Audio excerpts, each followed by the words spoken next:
close your eyes and let me take you on a journey.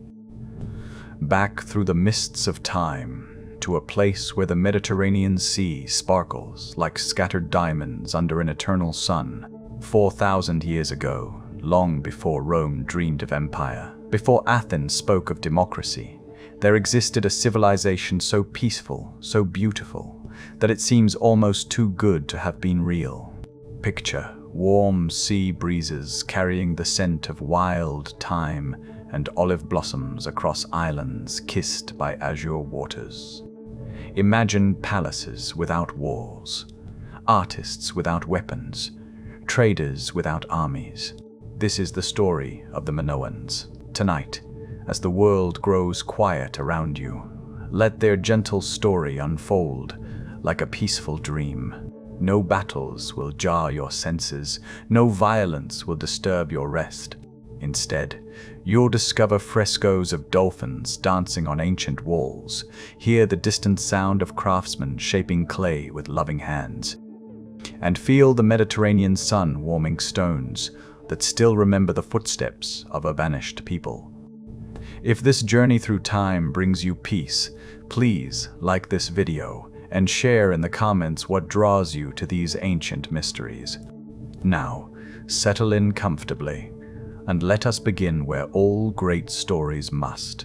At the very beginning, when paradise itself seemed to awaken. In the beginning there was an island, floating like a jewel in the wine-dark sea that Homer would later sing about, though he never knew the full beauty of what had come before. Crete, they would call it in later ages. But to understand the Minoans, we must see it as they first saw it, not as a place on any map, but as a world complete unto itself. Imagine sailing toward this island for the first time, perhaps 5,000 years ago, when the Mediterranean was wider and wilder than we know it today. The morning mist lifts to reveal rolling hills clothed in silver-green olive groves, their leaves whispering secrets to the wind.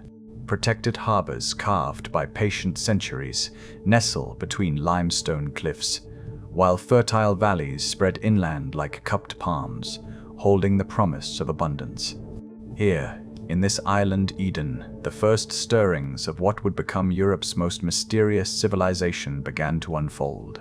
The early peoples who found their way to these shores, perhaps from Anatolia, perhaps from the islands of the Aegean, their origins lost now in the beautiful uncertainty of prehistory, discovered something that would shape their entire worldview. They had found a place where nature itself seemed designed for human flourishing. The climate was gentle, neither the scorching heat that made mainland summers unbearable, nor the bitter cold that drove northern tribes to constant warfare over resources. Rain fell when the olives needed it, sun shone when the grain required ripening, and the sea provided both protection and pathway. It was as if the gods themselves had crafted this island as an experiment in human possibility. In these early centuries, around 3000 BCE, we can imagine small communities taking root in the most sheltered valleys. Picture the sound of children's laughter echoing from simple stone houses with flat roofs perfect for drying olives and grapes. Smell the wood smoke rising from cooking fires as families gathered in courtyards to share the day's harvest.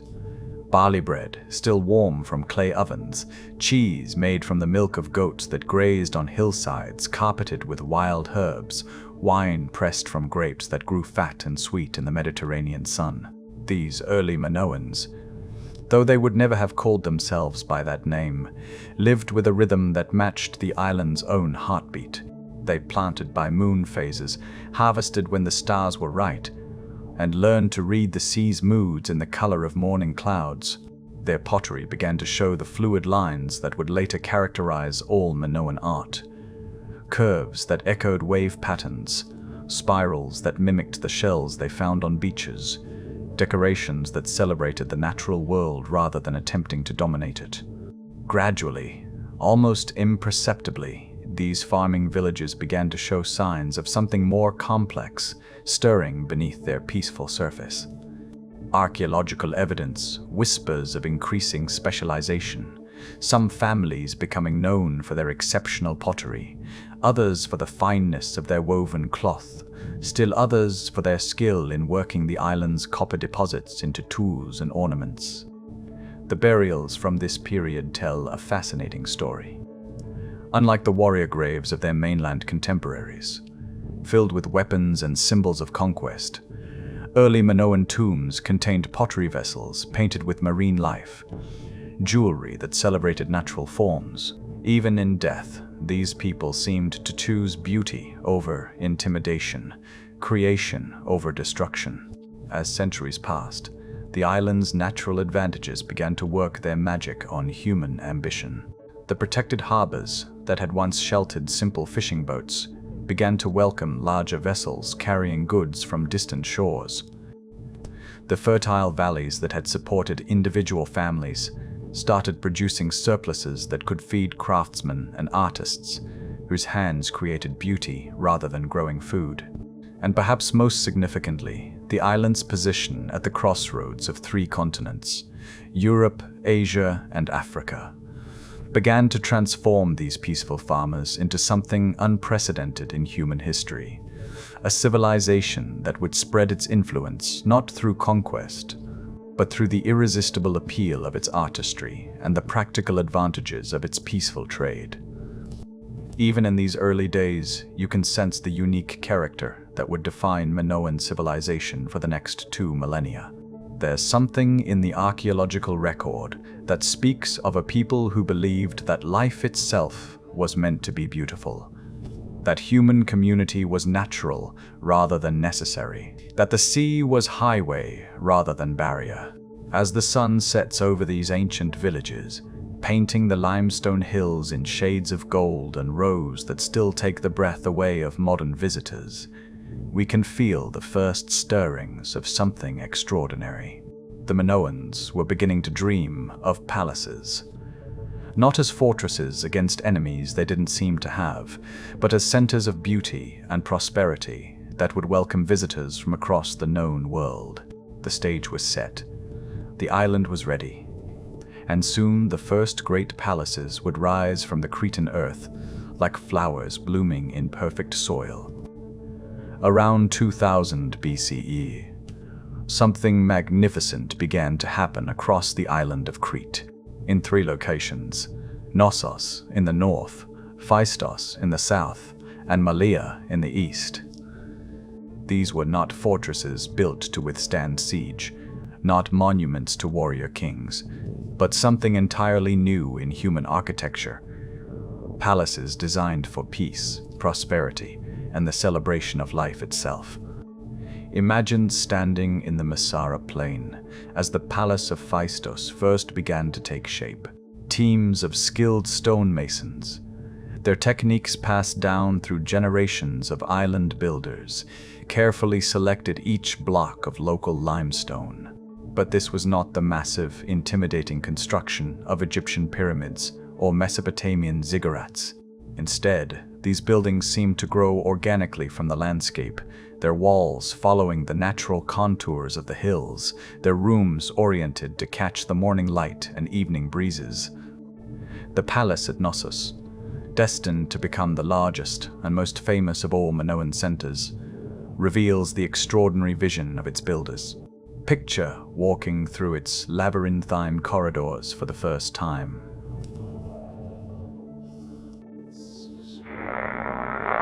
Light wells, an innovation that wouldn't appear in other Mediterranean cultures for centuries, brought natural illumination deep into the building's heart.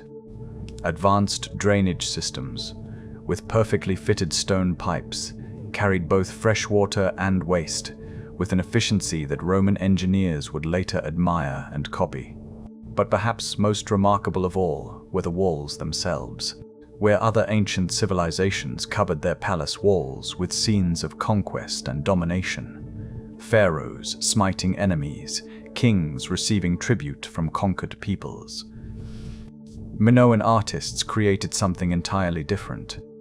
The frescoes that began to appear in these first palaces celebrated life, nature, and human joy, with a vibrancy that still takes the breath away. Picture the famous dolphin fresco being painted on the walls of the Queen's Megaron at Knossos. An artist, perhaps a young woman given the prominence that Minoan society seemed to accord to female religious figures, carefully mixes pigments made from island minerals. The brilliant blue from crushed lapis lazuli brought by traders from distant Afghanistan. The vivid reds from ochre deposits found in Cretan hills. The pure whites from specially prepared limestone. With practiced strokes, she brings dolphins to life on the wet plaster, their bodies curved in playful arcs as they dance through stylized waves. These are not the formal, static figures of Egyptian art, or the martial scenes of Assyrian palace walls. Instead, they pulse with movement and joy, as if the artist had captured the very essence of Mediterranean life and sealed it forever in pigment and stone. The famous Bull Leaper fresco tells an even more intriguing story.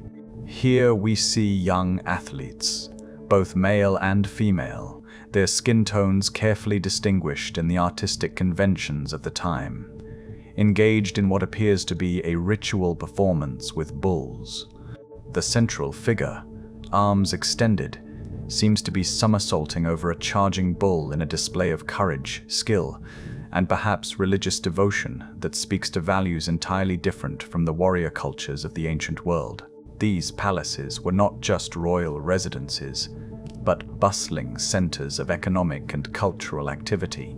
Imagine the sound of your footsteps echoing through corridors lined with massive storage jars. Pithoi, tall enough to hide a grown person, decorated with rope patterns and marine motifs. These vessels held the wealth of the island: olive oil golden and fragrant, wine that improved with age, grain that could feed a community through lean seasons. The workshops attached to these palaces hummed with creative activity. In rooms filled with the soft light filtered through ingeniously placed windows, craftsmen worked at trades that were already ancient when the palaces rose.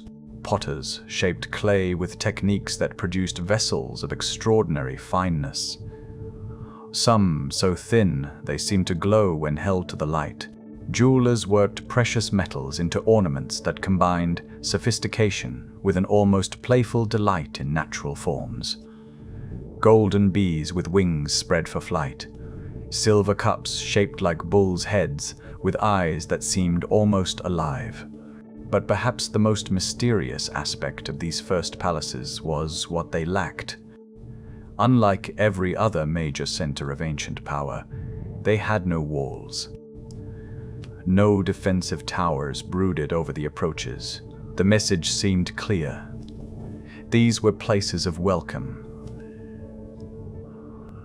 not exclusion. Centers of prosperity, not fortresses of fear. The rulers who commissioned these palaces, and we can only guess at their nature from the archaeological evidence they left behind, seemed to govern through consensus rather than coercion, through the attraction of beauty rather than the threat of force. The famous priest-king fresco from Knossos, with its figure crowned with peacock feathers and adorned with floral motifs, suggests leaders who derived their authority from religious or ceremonial roles rather than military prowess. As these first palaces reached completion, they began to attract visitors from across the Mediterranean world. Egyptian papyri mention Keftiu, almost certainly the Minoans. Mesopotamian records speak of traders from distant islands who brought objects of extraordinary beauty and unfamiliar design. But for the Minoans themselves, these palaces represented something more profound than mere centers of power or trade. They were expressions of a worldview that saw beauty as a form of truth, art as a form of worship, and human community as the highest achievement possible in an uncertain world. The engineering marvels hidden within these structures, The advanced plumbing systems, the sophisticated storage and distribution networks, the clever architectural features that provided natural cooling in summer and warming in winter, speak to a people who believed that human ingenuity should serve human comfort and joy rather than human domination. As night falls over these ancient palaces, we can imagine oil lamps beginning to flicker in corridor and courtyard, their warm light dancing across frescoed walls that seemed to come alive in the gentle illumination. Perhaps musicians gathered in the great halls, their lyres and flutes creating melodies that echoed off limestone walls and drifted out through unguarded doorways to mix with the eternal sound of Mediterranean waves. These first palaces were more than buildings. They were declarations of faith in human possibility, statements of belief that civilization could be built on beauty rather than fear, prosperity rather than conquest. They stood as invitations to the world. Come, see what humans can create when they choose cooperation over competition, art over warfare, celebration over domination. And the world, it seems, was eager to accept that invitation. Let us step through time now and walk the corridors of daily life in this remarkable civilization. Imagine awakening in a Minoan town as the first pearl-gray light of dawn creeps across the Mediterranean, painting the limestone buildings in soft pastels that seem to glow from within. In a modest house near the palace at Kossus, a potter named Asterousia, though we can only guess at her actual name, stirs from sleep on a comfortable bed raised on a wooden platform, covered with woven woolen blankets dyed in the soft blues and earth tones that Minoan artisans had made famous across the known world. The room around her, though simple, shows the characteristic Minoan attention to beauty and comfort. Walls painted with flowing plant motifs, a small window positioned to catch the morning light, storage chests decorated with marine scenes that speak of a people who found joy in their daily surroundings. As she rises and wraps herself in a linen chiton, the characteristic Minoan garment that allowed freedom of movement unusual for ancient women, we can follow her through the rituals that began each day in this peaceful civilization. First, a visit to the household shrine, a small alcove where sacred objects were kept. Perhaps a snake goddess figurine with her elaborate headdress and upraised arms, or a simple offering bowl where flowers and small gifts were placed to ensure the blessing of household deities who seemed more concerned with abundance than warfare. The sound of water running through clay pipes built into the house's walls reminds us of the remarkable engineering that made Minoan daily life so comfortable. Unlike their contemporaries in other ancient civilizations, ordinary Minoans enjoyed amenities that wouldn't become common elsewhere for centuries: indoor plumbing, sophisticated drainage systems, and bathing facilities that speak to a culture that valued cleanliness and comfort as marks of civilized life. Outside, the town is beginning to stir. The narrow streets, paved with flat stones worn smooth by generations of feet, echo with the sounds of a community awakening.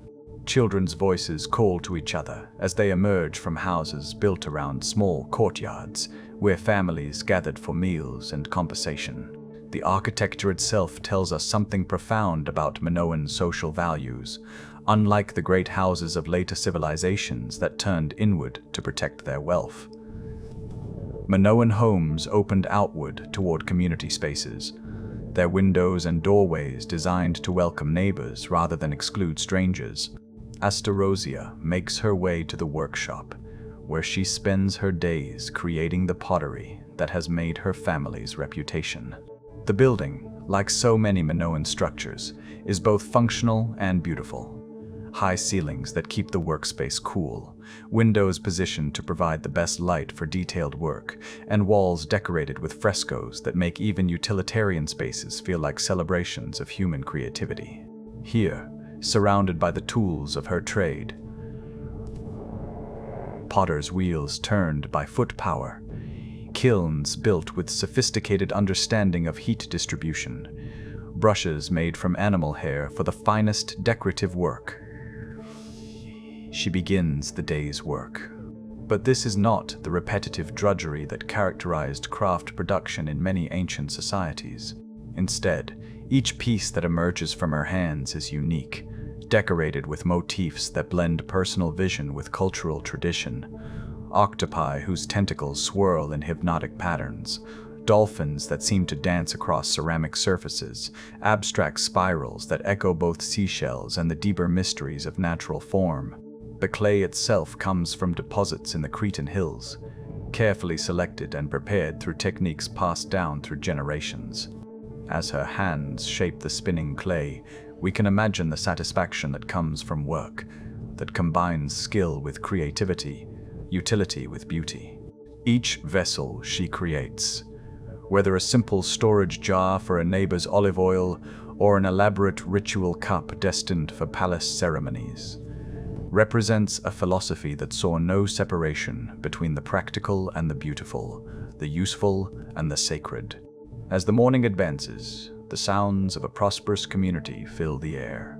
From nearby workshops comes the rhythmic hammering of metalsmiths working copper and bronze into tools and ornaments. The steady click-clack of looms where women weave textiles from wool dyed in colors derived from island plants and imported minerals. The scent of bread baking in communal ovens mingles with the sharper aroma of olive oil being pressed in stone mills turned by patient donkeys. In the agora, the central marketplace that served as the heart of community life, farmers from the surrounding countryside are setting up stalls loaded with the abundance that Crete's favorable climate made possible.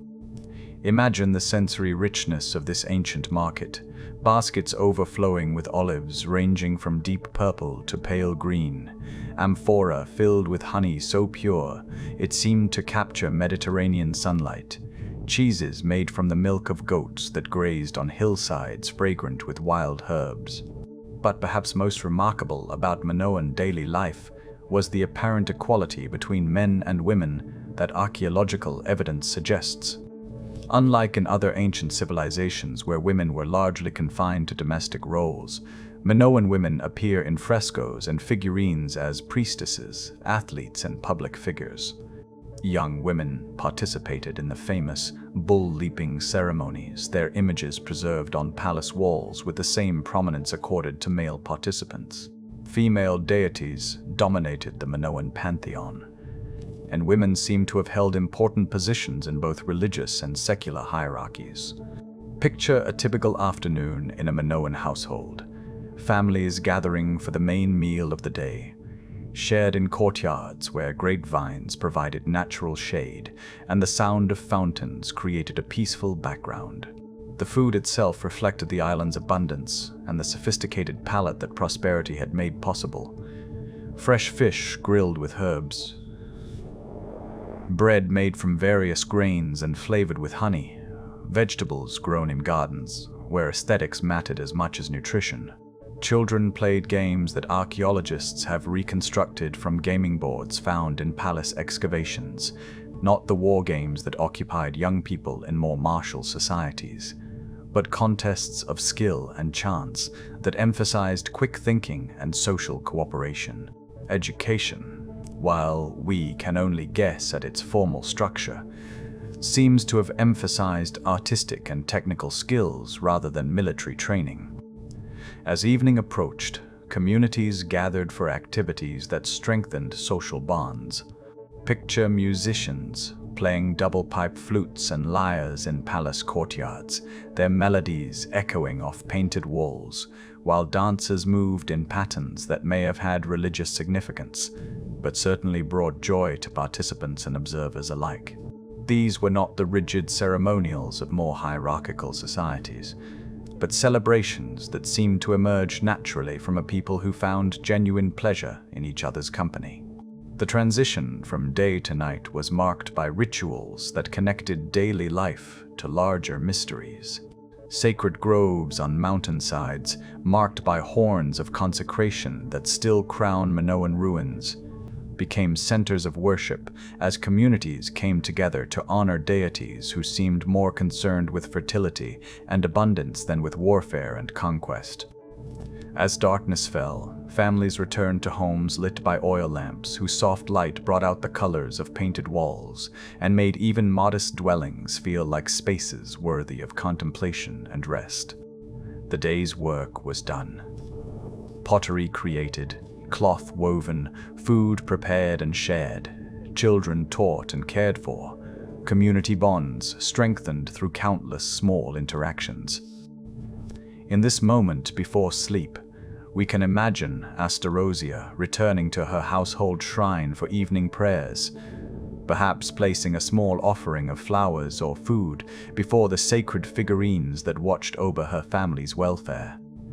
The goddess figures with their elaborate dress and upraised arms seem to embody not the fearsome power of deities in other ancient cultures, but the nurturing strength that made daily life possible and meaningful. This was the rhythm of Minoan daily life. Work that was also art, community that was also worship, daily routine that was also celebration of human possibility. It was a way of living that would soon attract the attention of the wider world, as Minoan ships began to carry not just goods, but the revolutionary idea that civilization could be built on beauty rather than fear.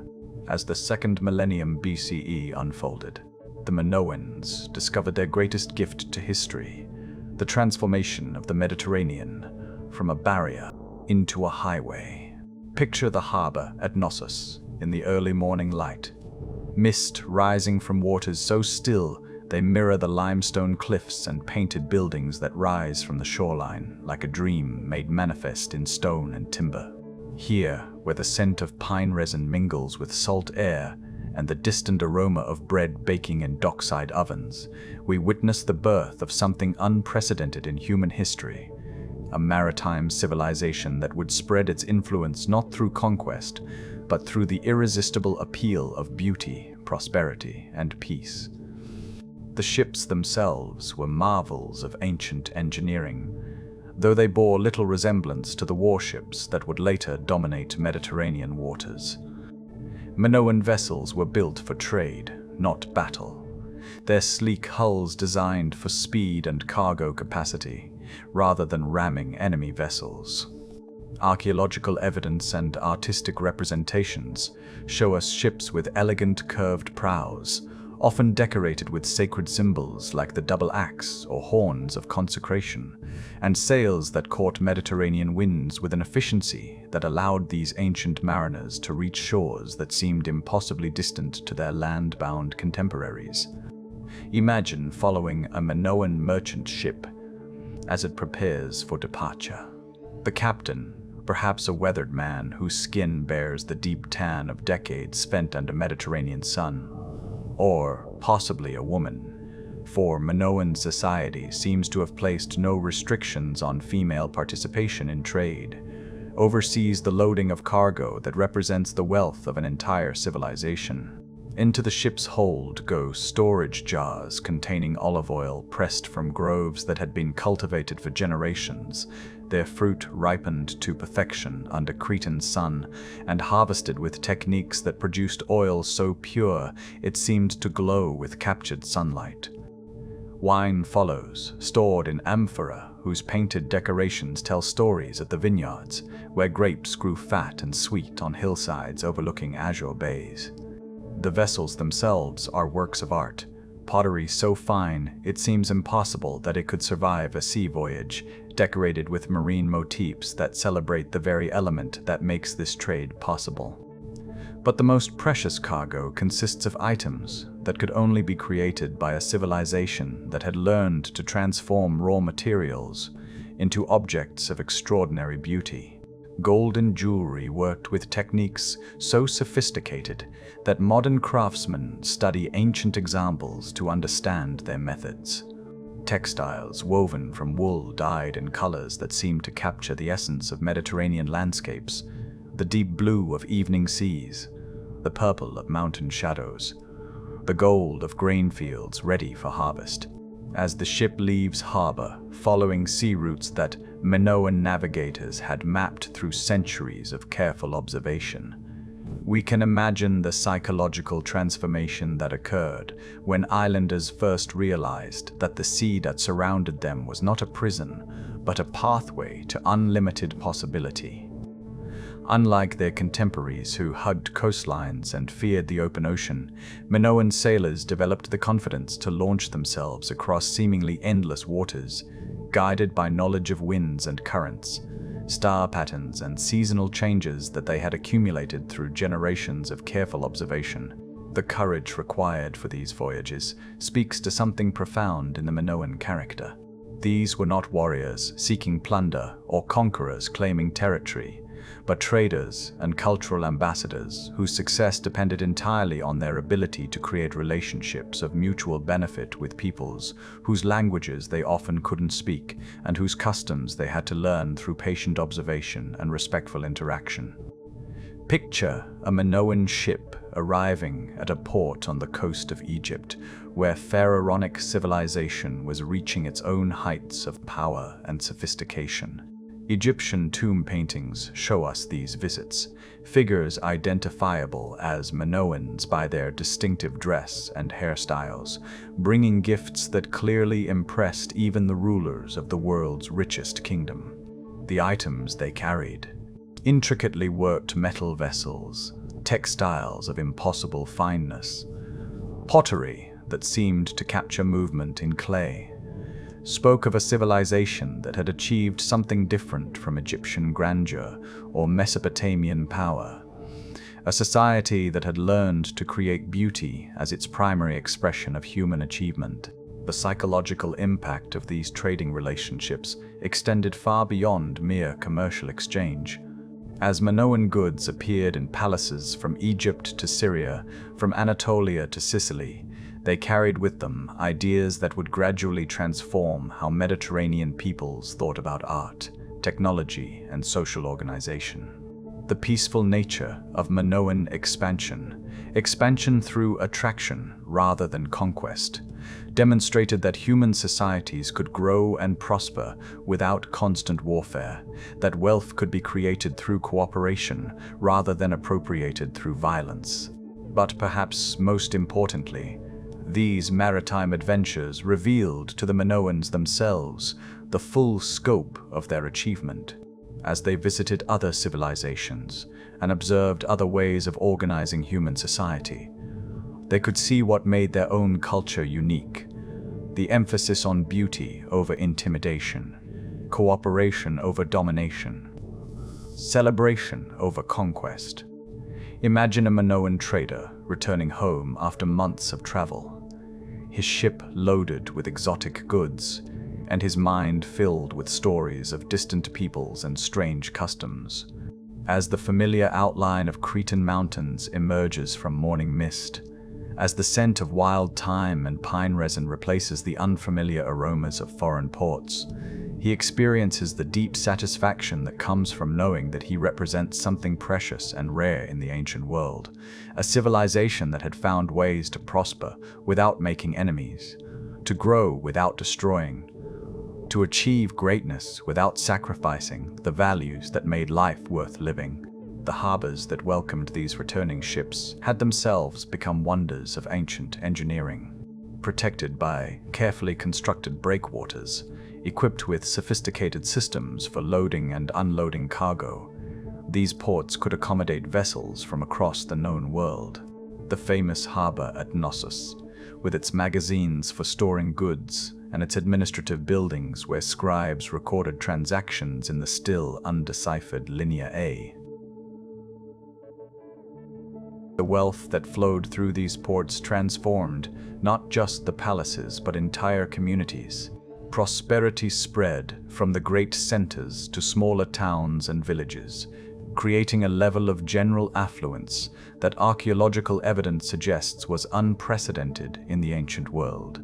Unlike other civilizations where trade enriched only ruling elites, Minoan maritime success seems to have benefited entire communities, creating a broad-based prosperity that supported the remarkable flowering of art and culture that makes this civilization so fascinating to study. The routes these ships followed became pathways, not just for goods, but for ideas, artistic techniques, and cultural innovations that enriched both Minoan society and the civilizations they encountered. Minoan artistic styles influenced pottery production from Cyprus to the Levant. Minoan architectural techniques, particularly their advanced understanding of light wells, drainage systems, and decorative elements, appeared in buildings across the Eastern Mediterranean. Most importantly, the Minoan demonstration that wealth could be created through peaceful trade rather than violent appropriation provided a model that would influence Mediterranean commerce for millennia. As evening falls over the harbor, and the last trading ship of the day secures its moorings, we can imagine the satisfaction that pervaded these maritime communities. The success of their ships had proved that their ancestors' choice to build a civilization based on beauty rather than fear was not just morally superior, but practically effective. They had shown that human societies could prosper through creation rather than destruction, achieve greatness through cooperation rather than conquest.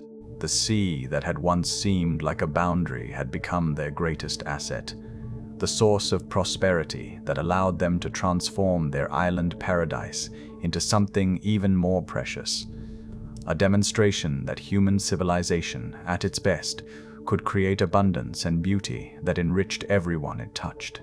In the heart of every Minoan palace, in the center of every sacred grove, in the depths of every cave sanctuary, there lived a mystery that modern archaeologists are still trying to understand: the sacred relationship between humans, animals, and the divine forces that seemed to flow through all of Minoan life like an invisible river of meaning and power. Picture the great courtyard at Knossos on a festival morning when the Mediterranean sun climbs above the eastern mountains and floods the ancient stones with light that seems to make the very walls pulse with life. Here, in this space where ceremony and spectacle merge into something that transcends both, we witness the most famous and mysterious of all Minoan rituals: the sacred dance with bulls that archaeologists call bull leaping, but which was clearly something far more complex and meaningful than mere athletic display. The fresco that preserves this moment for us across 4,000 years shows young athletes, both male and female, their bodies painted in the artistic conventions that distinguish gender through skin tone, engaged in what appears to be an impossible feat of courage and grace. The central figure, arms extended and body arched in perfect symmetry, seems to somersault over a charging bull whose powerful form dominates the composition with an energy that still takes the breath away. But this is not the violent confrontation between human and beast that characterized other ancient cultures' relationships with dangerous animals. Instead, there's something almost balletic about the scene, as if the human participants and the sacred bull are partners in a dance whose steps were choreographed by gods and whose meaning touched the deepest mysteries of life, death, and rebirth. Imagine the psychological preparation required for such a ceremony. These young people, for archaeological evidence suggests they were adolescents or young adults, must have trained for years to develop the strength, timing, and absolute fearlessness necessary to grasp the horns of a charging bull and use the animal's own momentum to launch themselves in gravity. The religious significance of these performances becomes clearer when we examine the broader context of Minoan spiritual life. Bulls appear throughout Minoan art, not as symbols of masculine aggression, as they did in many ancient cultures, but as embodiments of natural forces that humans could approach with respect, skill, and proper ritual preparation. The famous bull's head rhyton from Knossos, carved from black steatite with eyes of rock crystal and nostrils outlined in white shell, seems to gaze across centuries with an expression that combines power with an almost gentle majesty. The sacred spaces where these ceremonies took place tell their own story about Minoan spiritual values. unlike the imposing temples of other ancient civilizations. Structures designed to inspire awe and emphasize human smallness before divine power. Minoan sacred spaces seem designed to bring humans and gods into closer relationship. The pillar crypts beneath the palaces, with their carefully carved stone columns and intimate scale, feel more like private chapels than public temples, spaces where individuals could commune with divine forces through personal meditation rather than priestly intermediation. Mountain sanctuaries scattered across the Cretan landscape reveal another aspect of Minoan spirituality: the belief that sacred power flowed most freely in natural settings where human construction enhanced rather than replaced the beauty of the landscape itself. Picture pilgrims climbing rocky paths to reach these elevated shrines, carrying offerings of bronze figurines, pottery vessels, and, perhaps most touchingly, small clay models of human limbs or organs. The goddess figurines that archaeologists have found in countless Minoan contexts, from palace treasuries to humble household shrines, speak to a religious sensibility that placed female divine power at the center of cosmic order. The famous snake goddess from Mossos, with her elaborate flounced skirt, bare breasts, and upraised arms grasping serpents, embodies aspects of divinity that seem both powerful and nurturing, both mysterious and accessible. These figurines, many small enough to hold in cupped hands, suggest a form of personal devotion that allowed individuals to maintain intimate relationships with divine forces. Unlike the distant, often terrifying deities of other ancient religions, Minoan goddesses seem approachable, more concerned with fertility and abundance than with punishment and control. The artistic techniques used to create these sacred objects reveal sophisticated understanding of both technical craft and aesthetic impact. Minoan metalworkers developed methods for creating objects of extraordinary fineness. Gold leaves so thin they seem to float, silver cups whose walls are barely thicker than paper, bronze figurines whose details remain sharp after millennia of burial. The famous harvester vase from Hagia Triada, carved from black steatite, shows a procession of workers returning from the fields with tools and musical instruments, their faces so individually characterized that they seem like portraits of actual people who lived and worked 4,000 years ago. But perhaps the most remarkable aspect of Minoan artistic achievement was its integration of sacred and secular themes. The same artistic sensibility that created religious figurines also produced purely decorative objects of extraordinary beauty. The delicate boxer rhyton with its scenes of athletic competition, the playful octopus pottery that seems to celebrate the joy of marine life, the elegant cups and bowls whose forms echo natural shapes while serving practical human needs. The frescoes that adorned palace walls reveal a world where art served not to intimidate or indoctrinate, but to celebrate the beauty and abundance that surrounded Minoan life. The famous Lily Prince fresco shows a young figure moving through a landscape of stylized flowers with a grace and confidence that speaks to a society where human beings felt themselves to be welcome participants in rather than conquerors of the natural world. The dolphin fresco from the Queen's Megaron creates an underwater fantasy where marine life dances in patterns that seem to mirror the movement of human dancers, suggesting a worldview that saw continuity rather than separation between human culture and natural rhythms. The technical skill required to create these paintings, working with pigments mixed to maintain their brilliance across millennia, applying them to wet plaster with techniques that allowed no correction for mistakes, speaks to artistic traditions that must have been refined over generations of patient practice and cultural transmission. As day fades into evening and oil lamps begin to flicker in palace corridors, we can imagine how these artistic achievements must have transformed daily life for the people who lived among them. to walk through rooms where dolphins seemed to swim across painted walls, to drink from cups whose forms echoed sacred symbols, to participate in ceremonies where human courage and divine power met in moments of transcendent beauty. This was to live in a world where art was not separate from life, but woven into its very fabric. The mystery of the sacred bull and all it represented. The courage to face natural forces with skill rather than violence. The belief that divine power could be approached through beauty rather than fear.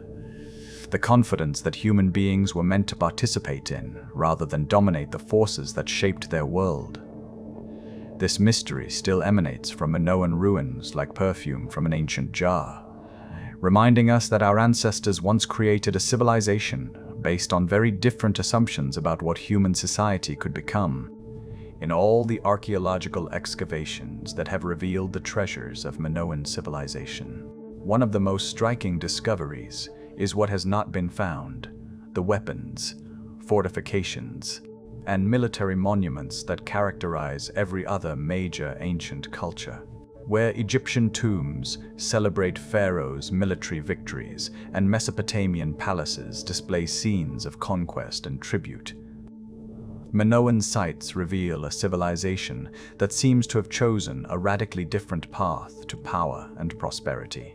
Picture walking through the restored sections of Knossos Palace, imagining how it must have appeared at the height of Minoan power around 1600 BCE. Your footsteps echo through corridors lined with frescoes showing dolphins at play, young people gathering flowers, athletes competing in peaceful games. The walls that surrounded other ancient centers of power, massive fortifications designed to withstand siege and intimidate enemies, are simply absent. Instead, the palace opens outward toward the landscape, its many entrances and unguarded courtyards seeming to welcome visitors rather than repel invaders.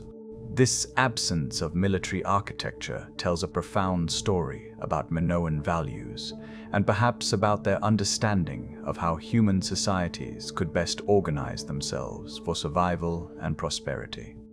Archaeological evidence suggests that for over 6 centuries, from roughly 2000 to 1400 BCE, Minoan civilization flourished without the massive military expenditures that consumed the resources of their contemporaries.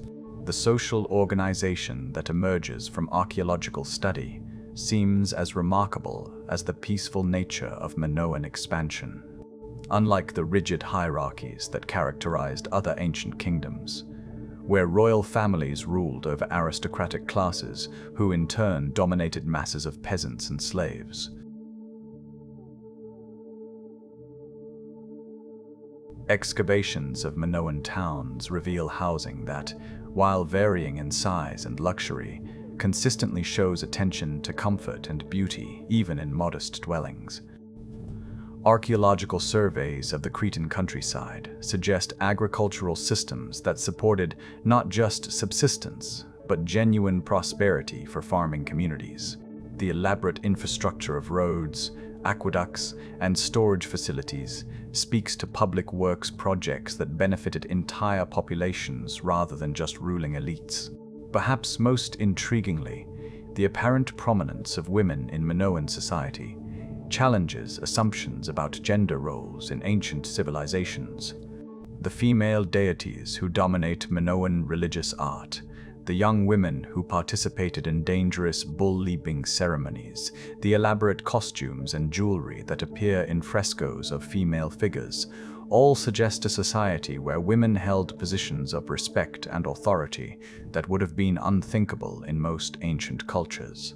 Picture a council meeting in one of the smaller Minoan palaces, where decisions affecting entire communities were made through processes we can only guess at from the archaeological record. The absence of obvious throne rooms or royal regalia suggests that Minoan leadership may have been more collective than autocratic, more focused on consensus building than on imposing the will of individual rulers. The famous priest-king fresco from Knossos, though modern archaeologists question whether the figure represents either a priest or a king in the conventional sense. Shows a leader whose authority seems to derive from ceremonial or religious roles rather than military command. The figure's elaborate costume, decorated with peacock feathers and floral motifs, speaks to a form of leadership that emphasized cultural and spiritual rather than martial virtues. The economic foundations that supported this peaceful prosperity become clear when we examine the sophisticated trading networks that Minoan merchants established across the Mediterranean. Rather than extracting wealth through conquest and tribute, the model followed by most ancient empires. The famous storage magazines at Knossos, with their rows of enormous pythoi containing oil, grain, and other valuable commodities, represent not royal hoards extracted from conquered peoples, but the accumulated wealth of communities that had learned to create abundance through skill, innovation, and peaceful exchange. The psychological implications of living in such a society must have been profound.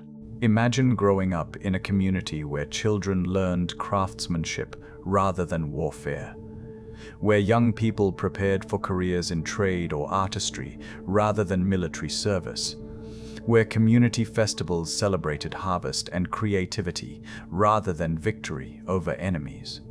The Minoan approach to conflict resolution, insofar as we can reconstruct it from limited evidence, seems to have emphasized negotiation and mutual benefit rather than domination and submission.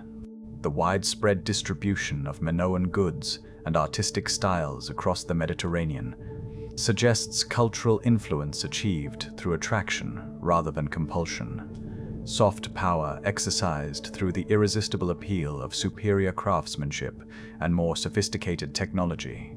Even the famous labyrinth of Knossos, later transformed by Greek legend into a prison for the monstrous Minotaur, appears in its original Minoan context to have been simply the complex floor plan of a palace designed for multiple functions: administrative offices, ceremonial spaces, workshops, storage areas, and living quarters, all integrated in a building that served an entire community's needs. The religious practices that archaeological evidence reveals seem consistent with this peaceful worldview.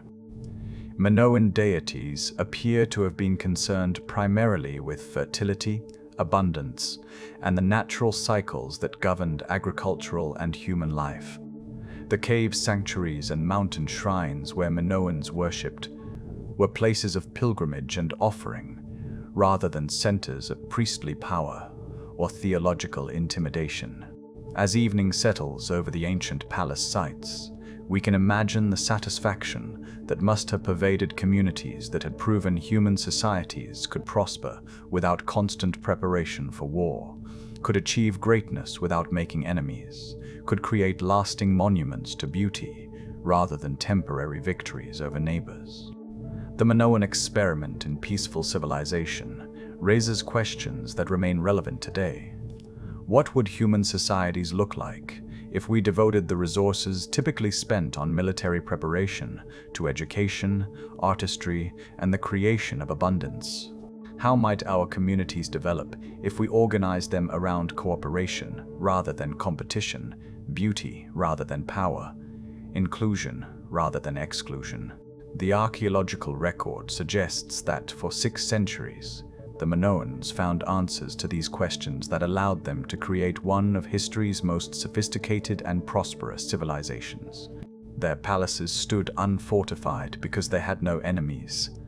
Their art celebrated life because they had chosen creation over destruction. Their society flourished because they had discovered that true security comes not from the ability to defeat others, but from the wisdom to make cooperation more attractive than conflict. But even as this peaceful experiment reached its height, forces beyond Minoan control were beginning to stir in the wider Mediterranean world. Forces that would soon test whether a civilization built on beauty and cooperation could survive in a world increasingly dominated by societies organized around very different principles. Around 1700 BCE, the Mediterranean earth began to speak in a language that the Minoans, for all their sophisticated understanding of sea and sky, had perhaps grown too comfortable ignoring the geological forces that had shaped their island paradise over millennia. The same tectonic movements that had created the protected harbors and fertile valleys that made their civilization possible began to assert themselves with a power that no human engineering could withstand. Picture a peaceful morning in the great palace at Knossos, where scribes are recording the previous day's trading transactions on clay tablets, their styluses moving across the wet surface with the confident strokes of a bureaucracy that had refined its record. Suddenly, the ground beneath their feet begins to tremble. Not the gentle shaking that island dwellers had learned to accept as part of Mediterranean life, but something deeper and more ominous. A grinding movement that seems to come from the very bones of the earth. The earthquake that struck Crete in that distant year was powerful enough to damage palaces across the island, toppling walls that had stood for centuries, cracking the sophisticated plumbing systems that had made Minoan life so comfortable, disrupting the careful arrangements of storage magazines where the wealth of entire communities was kept in massive ceramic jars. But what followed reveals something profound about Minoan character and values. Where other ancient peoples might have interpreted such disasters as divine punishment or omens of coming doom, the Minoans seem to have responded with characteristic pragmatism and an almost stubborn commitment to the values that had made their civilization great.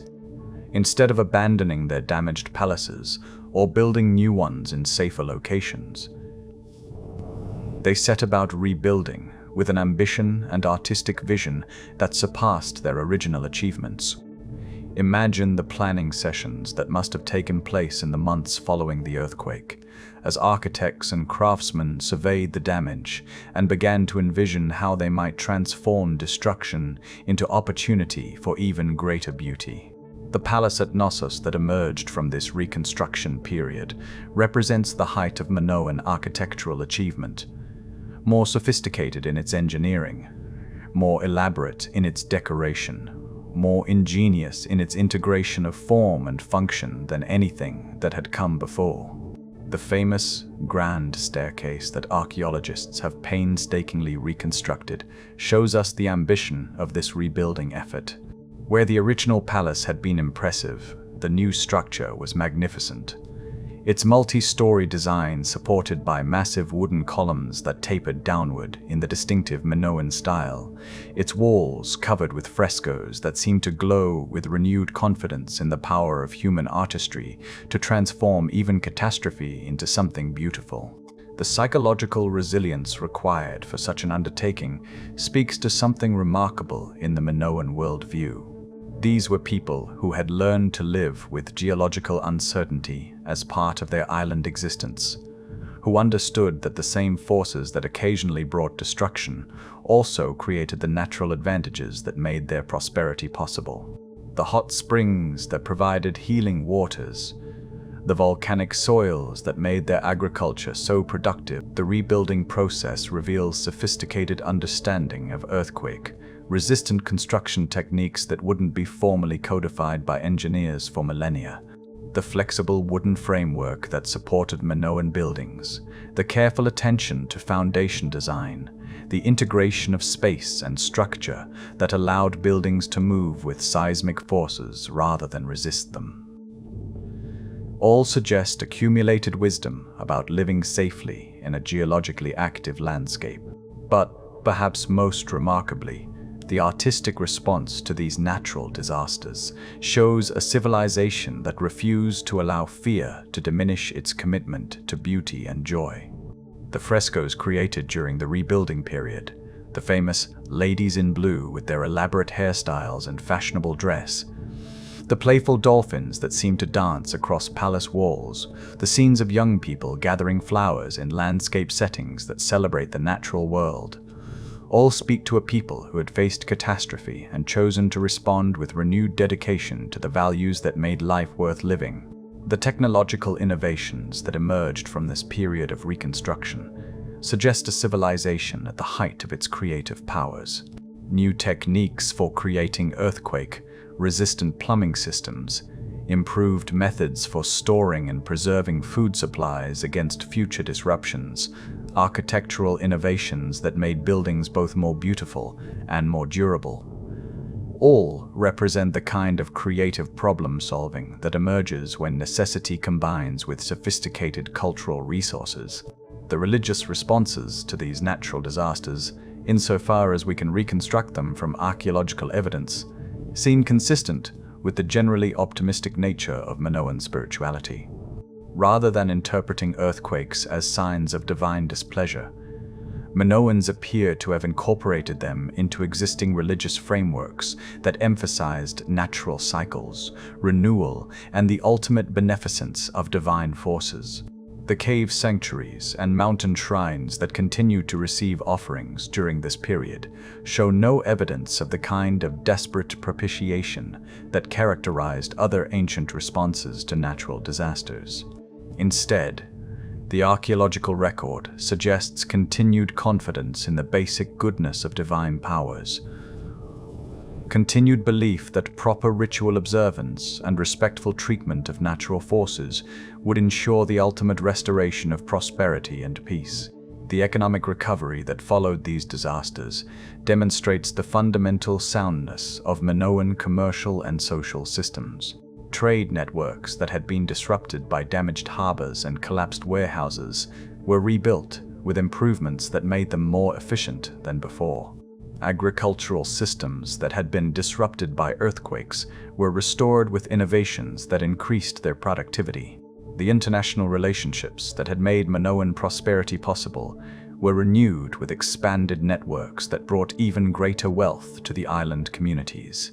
As we watch the sun set over reconstructed palaces whose walls still show the careful repairs made by ancient craftsmen, we can sense the quiet pride that must have filled communities that had faced natural catastrophe and emerged stronger than before. The Minoans had proven that their civilization was built on foundations deeper than stone and mortar, on values and social systems robust enough to survive whatever challenges the natural world might present. The frescoes completed during this period of renewal seemed to pulse with renewed vitality, as if the experience of reconstruction had reminded artists and craftsmen of why their work mattered. The famous Bull Lipa fresco, created during this time, shows human figures engaged in their dangerous dance with sacred animals, with a grace and confidence that speaks to a people who had learned that courage and skill could overcome even the most daunting challenges. But even as the Minoans celebrated their successful recovery from natural disaster, other forces were stirring in the wider Mediterranean world. Human forces that would prove far more difficult to accommodate than the geological powers they had learned to live with. The very success of their rebuilding efforts, the renewed prosperity that flowed through their restored trading networks, was attracting attention from peoples who had organized their societies around very different principles.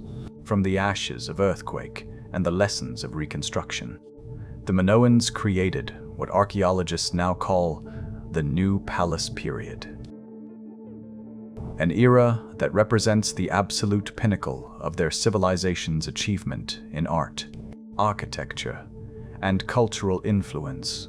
If we could choose one moment to visit ancient Crete at its most magnificent, it would be during these golden decades around 1600 BCE, when the rebuilt palaces stood like jewels against the Mediterranean landscape, their walls glowing with frescoes that seemed to capture the very essence of human joy and divine beauty.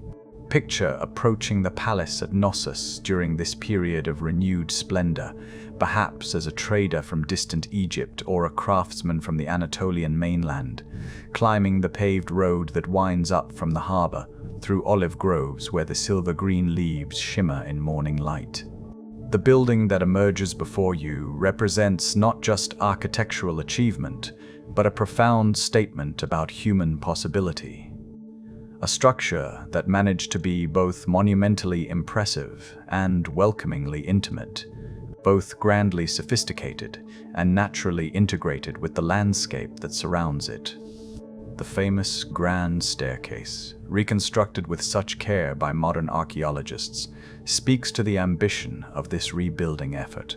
Multiple stories rise above you, supported by those distinctive Minoan columns that taper downward like inverted tree trunks, painted in deep reds and blues that seem to glow against the honey-colored limestone walls. This is architecture that celebrates rather than intimidates, that invites exploration rather than demanding submission. As you move through corridors lit by the ingenious light wells that were a Minoan innovation, the walls around you come alive with scenes that reveal a civilization at the height of its creative confidence. The dolphin fresco in the Queen's Megaron creates an underwater fantasy where marine life dances in patterns that seem to echo the rhythms of human celebration. The technical mastery required to create these paintings, working with pigments that have retained their brilliance across 4 millennia, applying them to wet plaster with techniques that allowed no mistakes, speaks to artistic traditions refined over generations of cultural development. But perhaps the most remarkable aspect of these new palaces was their integration of the practical and the beautiful in ways that no other ancient civilization achieved. The same building that housed elaborate throne rooms and ritual chambers also contained sophisticated workshops where master craftsmen created objects of extraordinary beauty and technical precision. Storage magazines lined with enormous pithoi held not just the necessities of life, but abundance that could be shared with visitors from across the Mediterranean world. The famous Ladies in Blue fresco, created during this period, shows us women whose elaborate dress and confident bearing speak to a society where female participation in public life was not just tolerated. Their intricate hairstyles, decorated with precious ornaments, their fashionable clothing that allowed freedom of movement unusual in ancient dress, their direct gaze that meets the viewer across centuries, all suggest social arrangements that were remarkably progressive for their time. The technological innovations that characterized this rebuilding period extended far beyond architecture and decoration. Minoan engineers developed plumbing systems so sophisticated that they included flush toilets, running water, and sewage treatment facilities that wouldn't be matched in Europe for over 2 millennia.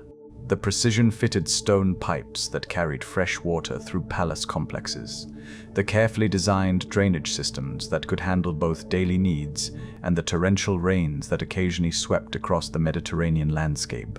The workshops attached to these new palaces hummed with activity that represented the pinnacle of ancient craftsmanship.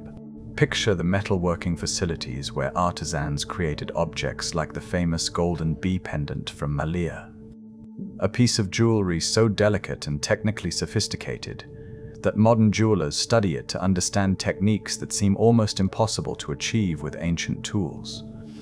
The precision of its construction, the way it captures both the natural form of the bee and transforms it into something transcendently beautiful, speaks to artistic traditions that combined technical mastery with aesthetic vision in ways that few civilizations have ever achieved. The pottery workshops produced vessels that were not just functional containers but works of art that celebrated the natural world with infectious joy. The famous marine-style pottery from this period, decorated with octopi whose tentacles swirl across ceramic surfaces, dolphins that seem to leap through painted waves, nautiluses that spiral in patterns that echo the deepest mathematical harmonies, represents artistic achievement that was simultaneously sophisticated and playful. But perhaps the most significant achievement of this period was the expansion of Minoan cultural influence to its greatest extent. As traders carried products from these workshops to ports across the Mediterranean, they also carried ideas and artistic techniques that would influence the development of civilization throughout the ancient world. Minoan artistic styles appear in pottery, from Cyprus to the Levant. Minoan architectural techniques influenced building projects from Egypt to Anatolia. Most importantly, the Minoan demonstration that prosperous, sophisticated societies could be built on principles of cooperation rather than conquest provided a model that would echo through later Mediterranean history. The religious developments of this period suggest a civilization that had achieved remarkable integration between spiritual and secular life. The snake goddess figurines from this era, with their elaborate dress and confident bearing, seemed to embody divine power that was accessible rather than terrifying, nurturing rather than punishing. The sacred spaces within the palaces, the pillar crypts with their carefully carved columns, the lustral basins where purification rituals took place, the elaborate shrines where offerings were made to household deities, all speak to religious practices that enhanced rather than constrained human flourishing. The international relationships that Minoan diplomacy established during this period reveal a civilization that had learned to project power through attraction rather than coercion. Egyptian tomb paintings show Minoan ambassadors bringing gifts that clearly delighted pharaonic courts. Not tribute from conquered peoples, but artistic creations so beautiful that they were treasured by rulers who possessed the wealth of the ancient world's richest kingdom. As evening falls over these magnificent palaces, oil lamps beginning to flicker in corridors whose walls still seem to pulse with ancient life, we can imagine the deep satisfaction that must have filled communities that had not just recovered from natural disaster, but had used that recovery as an opportunity to create something even more beautiful than what had been lost. The scribes who worked in palace offices during this period, recording transactions in Linear A, script that we still cannot decipher, were documenting the operations of what may have been the ancient world's most successful experiment in creating prosperity through peaceful means. The merchants whose ships carried Minoan goods to distant shores were ambassadors for a way of organizing human society that seemed to prove cooperation was more productive than competition, beauty more lasting than intimidation. The young people who participated in the bull-leaping ceremonies during this golden age were not just displaying athletic prowess, but embodying values that placed courage in service of art rather than conquest, skill in service of spiritual transcendence rather than military domination. The frescoes that preserve their images show bodies in motion that seems to transcend the merely human, achieving a grace that speaks to possibilities for human development that few civilizations have ever approached. But even as these new palaces reached their full magnificence, even as Minoan influence spread to its widest extent, forces were gathering in the wider Mediterranean world that would soon challenge everything this remarkable civilization had achieved. The very success of the Minoan experiment, the prosperity and cultural sophistication it had created, was beginning to attract the attention of peoples who had organized their societies around very different principles.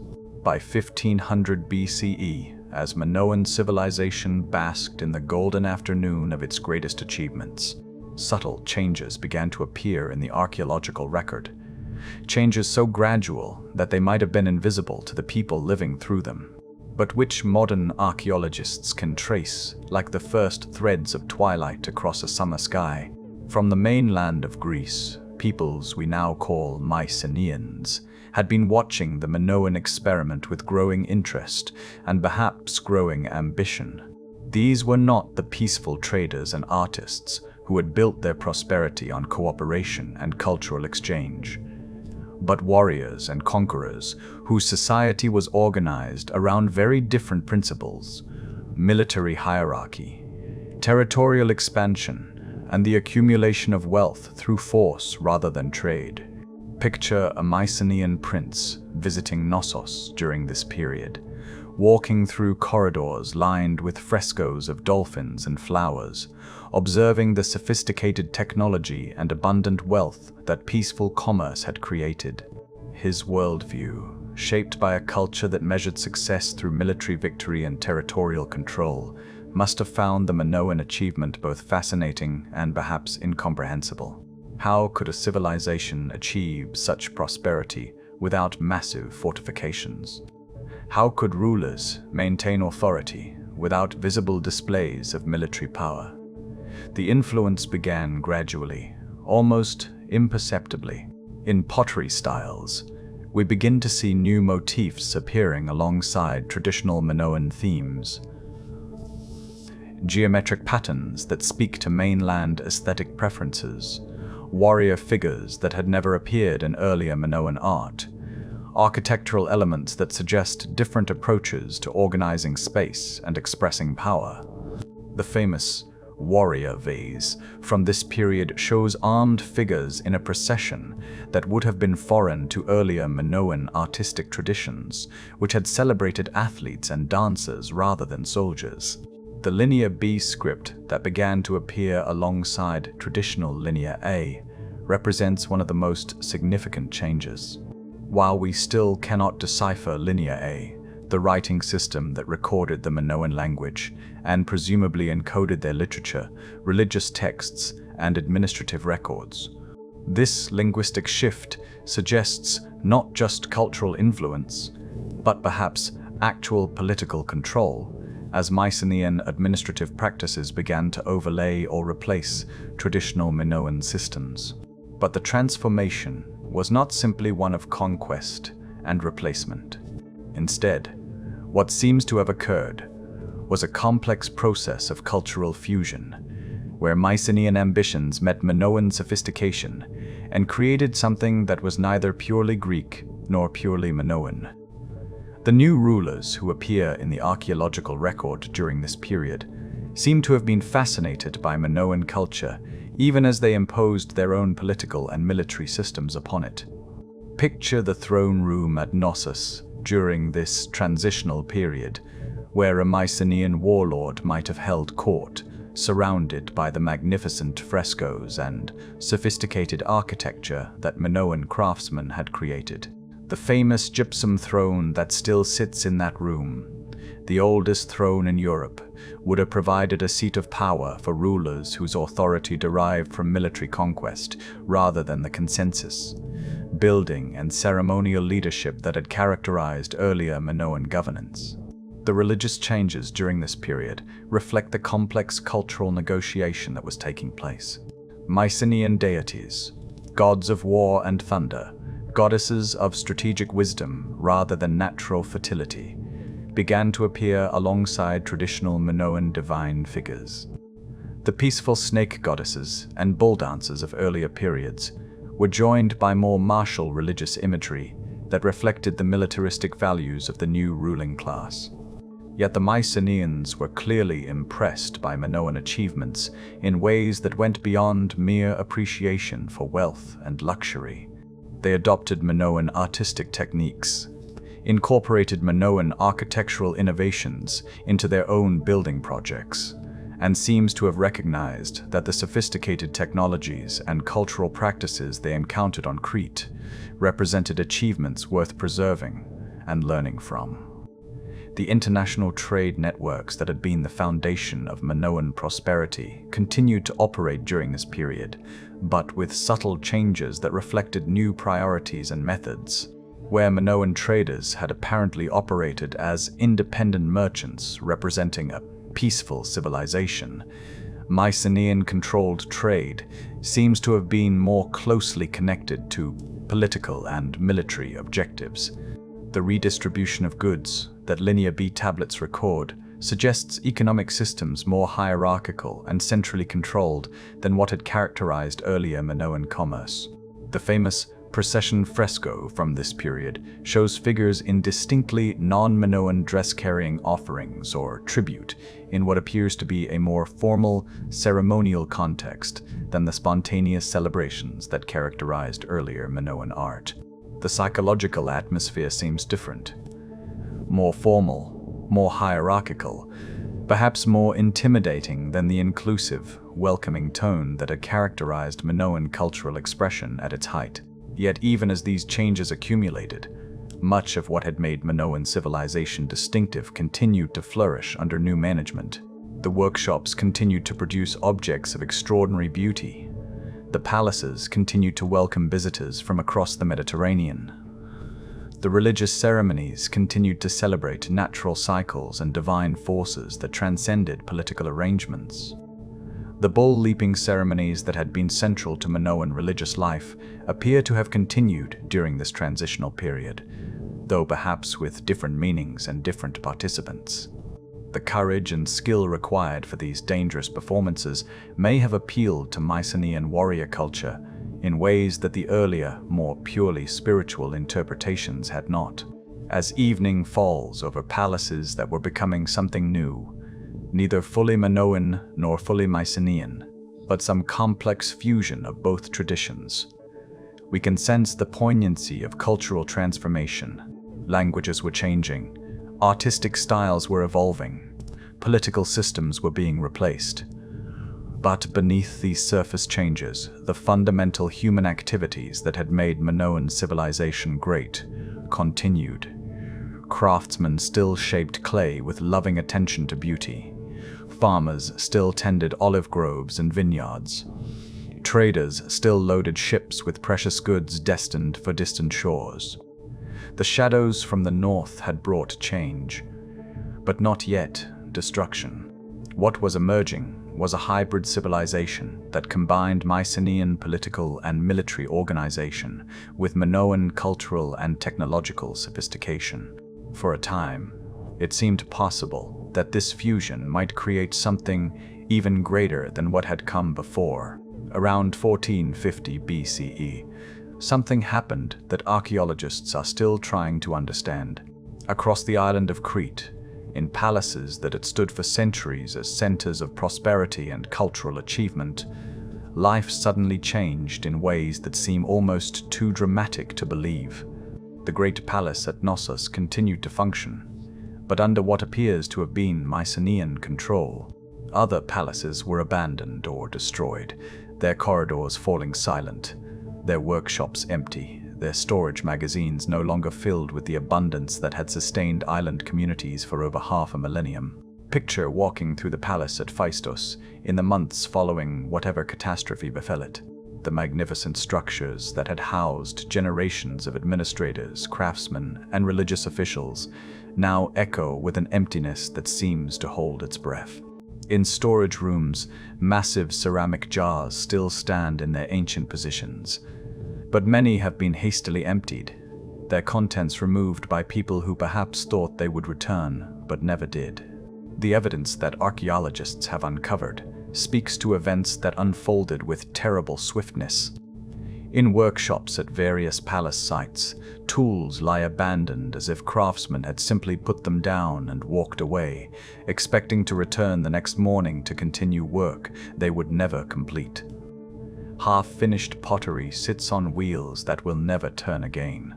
Looms hold textiles that will never be completed, their intricate patterns frozen at the moment when history changed direction. But what makes this transformation even more mysterious is what we don't find in the archaeological record: clear evidence of violent destruction, massive fires, or the kind of devastation that typically accompanies military conquest. Instead, there's something more subtle and perhaps more poignant: the evidence of a civilization that seems to have faded rather than fallen, that transformed rather than collapsed, that became something else rather than simply ending. The Linear A, script that had recorded Minoan language and presumably encoded their literature, laws, and religious traditions, simply disappears from the archaeological record. The voices that had spoken in corridors for centuries fell silent, their conversations replaced by the sound of wind through empty rooms, and the distant crash of waves against harbors where fewer and fewer ships arrived from distant shores. Yet, the palace at Knossos tells a different story, one of continuity under new management.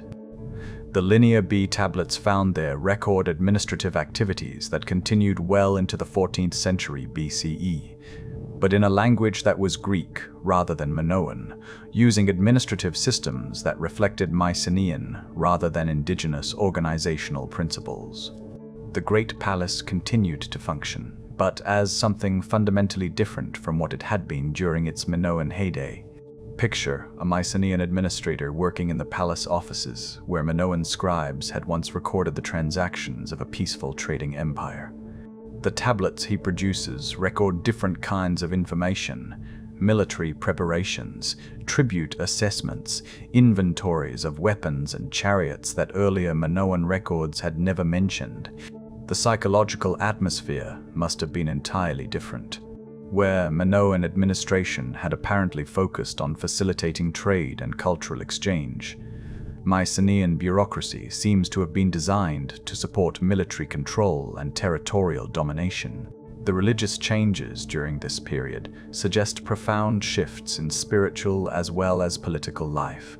The peaceful goddesses who had dominated Minoan religious expression were joined or replaced by deities more compatible with warrior culture. The cave sanctuaries and mountain shrines that had been centers of pilgrimage for centuries continued to receive offerings, but the nature of those offerings suggests changed relationships between human communities and divine powers. The artistic production that continued during this transitional period shows fascinating evidence of cultural fusion and transformation. Frescoes from late Knossos combine traditional Minoan themes: dolphins, marine life, natural motifs, with new elements that reflect Mycenaean aesthetic preferences and religious beliefs. The famous throne room fresco, with its griffins flanking the ancient gypsum throne, represents a hybrid artistic tradition that was neither purely Minoan nor purely Mycenaean, but something new and different. The international relationships that had made Minoan civilization prosperous and influential also seem to have changed during this period. Egyptian records from the reign of Thutmose III mention difficulties with Keftiu, their name for Crete, and suggest that the reliable trade relationships that had existed for centuries were becoming disrupted. The carefully maintained networks that had carried Minoan goods and cultural influence across the Mediterranean began to contract, as political instability on the island affected the commercial relationships that had been the foundation of Minoan prosperity. But perhaps the most poignant aspect of this transformation was its gradual nature. This was not the sudden collapse that would later befall Mycenaean civilization itself, but a slow fading that must have been almost imperceptible to people living through it. Imagine an elderly Minoan craftsman continuing to work in traditional styles, while around him, younger artisans gradually adopted techniques and motifs that reflected changing cultural priorities.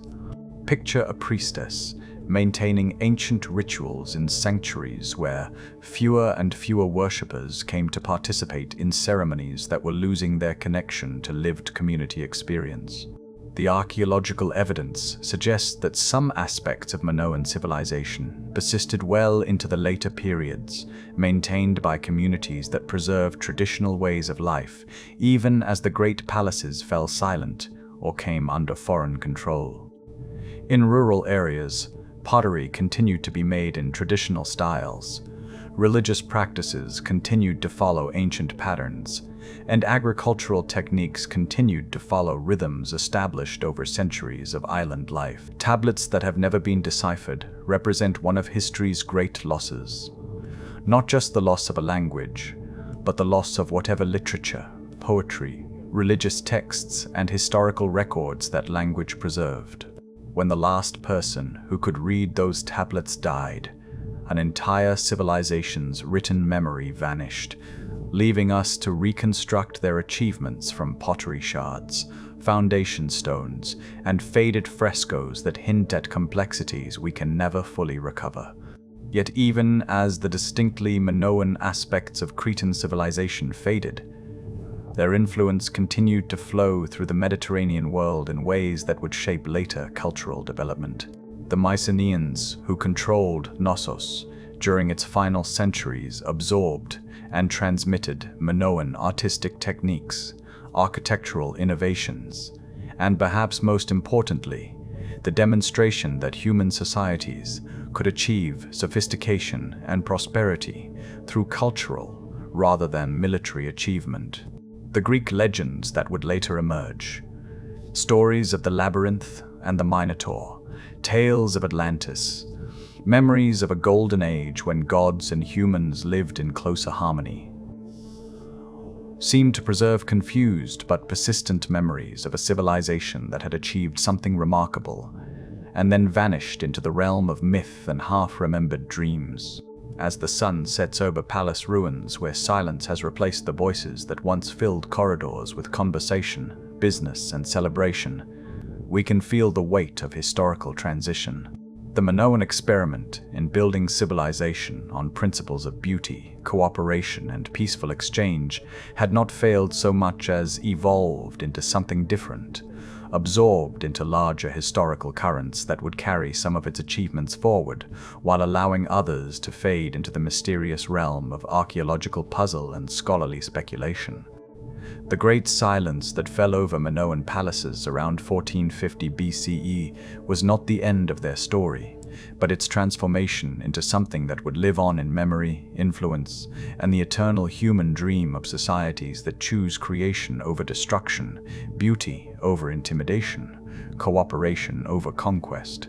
Even as the last Linear A tablets crumbled to dust in abandoned palace archives, even as the final generation of native speakers fell silent forever, the achievements of Minoan civilization began their transformation into something perhaps more powerful than historical fact. They became legend, myth, and cultural memory that would echo through Mediterranean consciousness for millennia to come. Picture Homer, centuries later, crafting the verses of the Iliad and Odyssey beside the wine-dark sea that Minoan ships had once crossed with such confidence. Though he lived in a world where Mycenaean palaces had themselves fallen into ruin, though his own civilization had forgotten the very existence of the sophisticated Bronze Age cultures that had preceded it, something in his poetry preserves memories that seem to reach back to those vanished golden ages. When Homer describes the shield that Hephaestus forged for Achilles, decorated with scenes of cities at peace and war, dancing festivals and pastoral abundance, he may be unconsciously preserving memories of a civilization that had actually achieved the peaceful prosperity his verses celebrate.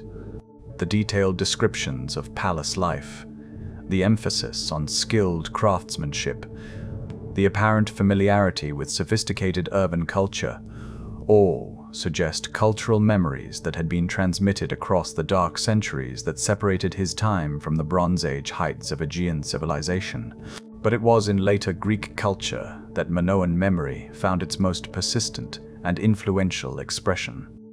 The labyrinth at Knossos, with its complex floor plan and sophisticated architecture, became in Greek legend the prison of the Minotaur, a monster that demanded human sacrifice until the hero Theseus arrived to end its reign of terror. The story, as it has come down to us, inverts almost everything we know about actual Minoan civilization, where the archaeological evidence suggests a peaceful culture that avoided human sacrifice. The myth speaks of monstrous demands for tribute, where the palace seems to have welcomed visitors. Yet beneath these inversions, we can perhaps detect memories of something that actually existed, a civilization so sophisticated and powerful that it seemed almost supernatural to later peoples, a culture whose achievements were so remarkable that they required mythological explanation. The bull that features so prominently in the Minotaur legend clearly echoes the central role that bulls played in actual Minoan religious practice, though the peaceful bull-leaping ceremonies have been transformed into something far more sinister in the mythological retelling. The figure of King Minos himself, as he appears in later Greek literature, preserves fascinating ambiguities that may reflect confused memories of actual Minoan governance. Sometimes he appears as a wise lawgiver whose legal codes were so just that he was appointed as a judge in the underworld after death.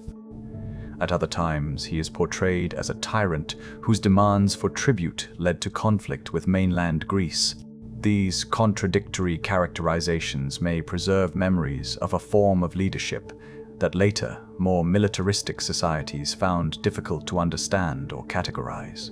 Perhaps the most intriguing connection between Minoan reality and Greek memory appears in Plato's account of Atlantis. Writing in the 4th century BCE, Plato describes a lost civilization that flourished on an island in the Atlantic Ocean, a society that had achieved remarkable prosperity and cultural sophistication before vanishing beneath the waves in a single day and night of catastrophic destruction. The parallels to what we know of Minoan civilization are striking. An island-based society that achieved prosperity through trade rather than conquest. A culture that emphasized artistic achievement and technological innovation. A civilization that seemed to have found ways to organize human society more peacefully and equitably than their contemporaries. Even Plato's chronology. He places Atlantis 9,000 years before his own time, might preserve a confused memory of the actual Bronze Age chronology, though multiplied by a factor that reflects the legendary distance between his civilization and the vanished world he was trying to describe. The possibility that Plato's Atlantis preserves genuine memories of Minoan civilization has fascinated scholars for generations, though it remains impossible to prove. What seems clear is that something in Mediterranean cultural memory preserved awareness of a lost golden age, a civilization that had achieved things that later societies admired but could not replicate. The religious and cultural influences that survived the collapse of Minoan political power can be traced through various channels of Mediterranean development. The female deities who had dominated Minoan spiritual life seem to have influenced the development of goddess worship throughout the Greek world. Demeter, with her connection to agricultural abundance. Artemis, with her association with wild nature and female independence.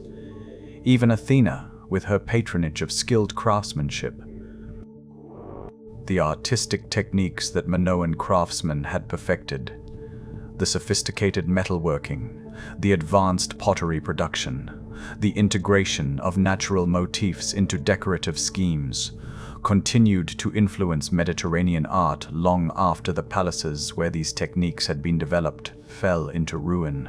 The spirals and marine themes that had characterized Minoan decoration appear in Greek, Etruscan, and Roman artistic contexts, transmitted through channels of cultural influence that preserve technical knowledge even when its original meaning had been forgotten.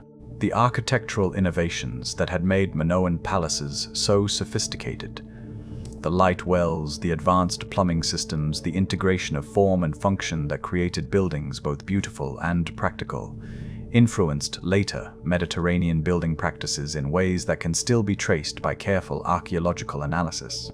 Roman engineers, famous for their own achievements in hydraulic engineering, may have been building on foundations laid by Minoan predecessors whose names they never knew. But perhaps the most important legacy of Minoan civilization was the demonstration it provided that human societies could organize themselves around principles other than military dominance and territorial expansion. Though later civilizations often forgot the specific details of Minoan achievement, something in Mediterranean cultural memory preserved awareness that alternatives to warrior culture had once existed and flourished. The Greek concept of the Golden Age, a time when humans lived in harmony with gods and nature, when violence was unknown and abundance was shared by all, may preserve confused but persistent memories of societies that had actually achieved something approaching these mythical conditions. The nostalgia that pervades so much classical literature, the sense that the present age was somehow diminished compared to heroic or blessed times in the distant past, might reflect cultural memories of civilizations that had found better solutions to the problems of human organization.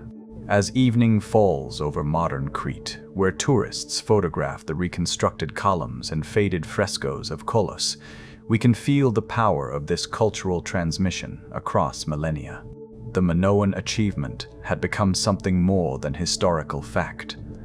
It had become an enduring reminder that human beings are capable of creating societies based on beauty rather than fear, cooperation rather than conquest, celebration rather than domination.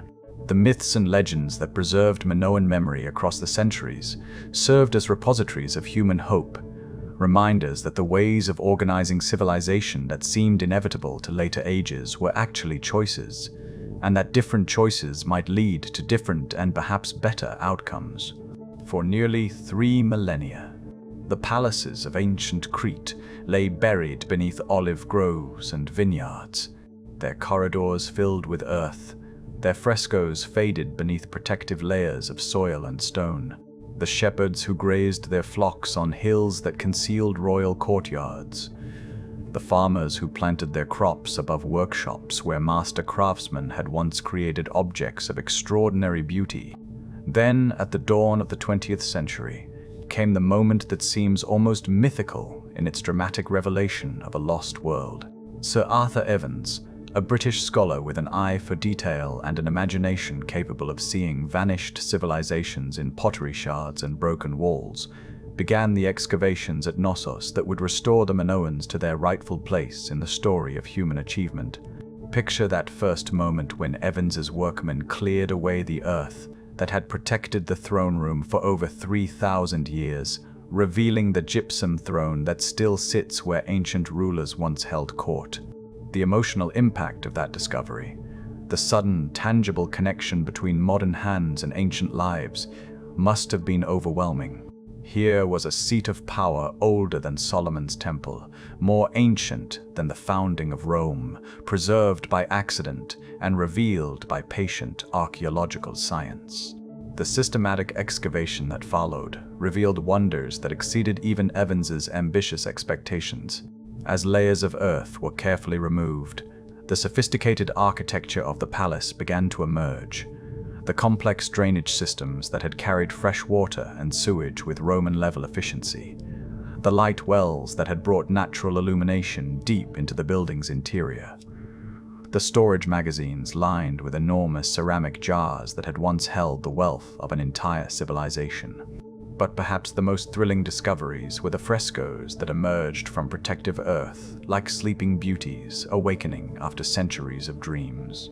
The famous Bull Leaper fresco, preserved by the collapse that had covered it, revealed scenes of athletic and perhaps religious performance that challenged everything archaeologists thought they knew about ancient Mediterranean cultures. Here were young athletes, both male and female, engaged in gravity-defying performances with sacred bulls, not the violent confrontations that characterized other ancient cultures' relationships with dangerous animals, but something that seemed almost balletic in its grace and precision. The ladies in blue fresco showed women whose elaborate dress and confident bearing spoke to social arrangements that were remarkably progressive for their time. Their intricate hairstyles, their fashionable clothing that allowed freedom of movement, their direct gaze that met modern eyes across millennia, all suggested a civilization where women had held positions of respect and authority that would have been unthinkable in most ancient societies. Each new discovery deepened the mystery and wonder of Minoan achievement. The snake goddess figurines that emerged from palace treasuries and household shrines revealed religious sensibilities that seemed both sophisticated and accessible, divine figures that appeared to nurture rather than threaten, to celebrate rather than punish.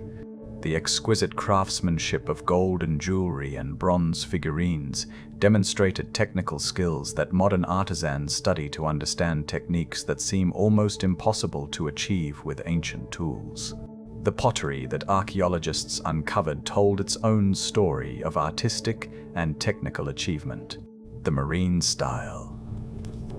Vessels decorated with octopi whose tentacles swirled across ceramic surfaces in patterns that seemed to capture the very essence of Mediterranean marine life, represented artistic vision that was simultaneously realistic and transcendent.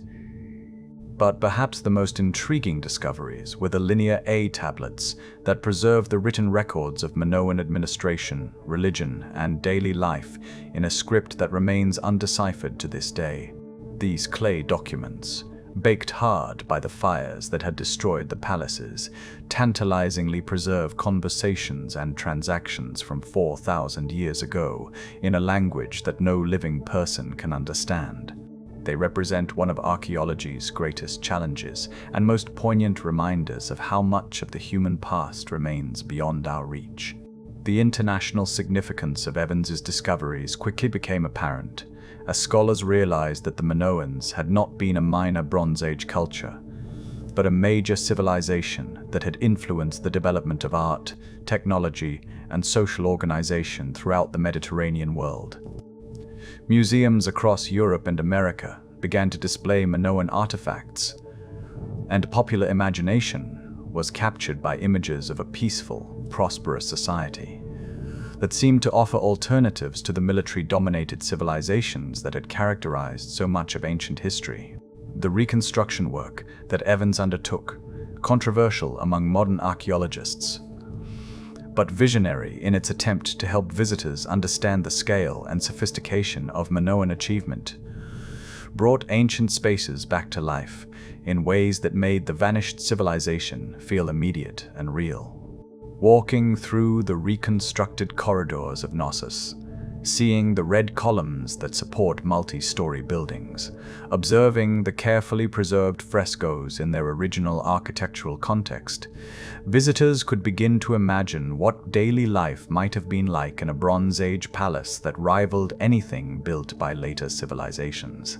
The psychological impact of these discoveries extended far beyond academic archaeology.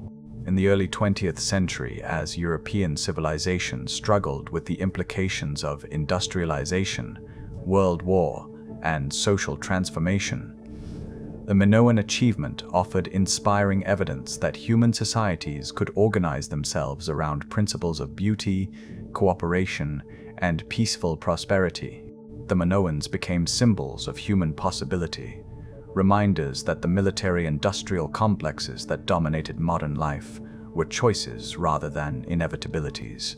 Subsequent archaeological work at other Minoan sites, Phaistos with its mysterious disk covered in undeciphered hieroglyphs, Malia with its sophisticated urban planning, the villa at Hagia Triada with its agricultural and craft installations, revealed that Knossos had not been unique, but part of a broader civilization that had achieved remarkable consistency in its values and aesthetic vision across the entire island of Crete.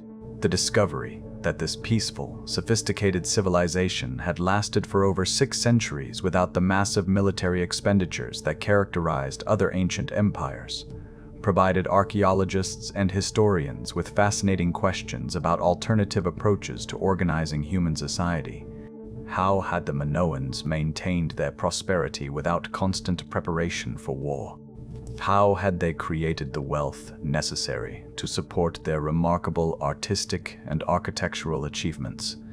How had they managed to spread their cultural influence across the Mediterranean without resorting to conquest and intimidation? As the sun sets over the excavated ruins of Knossos, where modern visitors walk through corridors that once echoed with the voices and footsteps of Bronze Age royalty, craftsmen, and administrators, we can feel the profound satisfaction that archaeological discovery provides, the restoration of vanished human achievements to their rightful place in the story of what our species has accomplished in its long journey towards civilization. In our modern world of constant connectivity and endless urgency, where news cycles measure time in hours rather than seasons, and success is often measured in conquest rather than creation, the gentle wisdom of ancient Crete offers perspectives that seem both refreshingly different and surprisingly relevant to contemporary challenges. Perhaps the most profound lesson that Minoan civilization offers is the demonstration that human societies can organize themselves around beauty rather than intimidation, cooperation rather than competition, creation rather than destruction. For over 6 centuries, the Minoans proved that it was possible to build and maintain a sophisticated, prosperous civilization without the massive military expenditures that consume the resources of their contemporaries, and continue to dominate modern national budgets.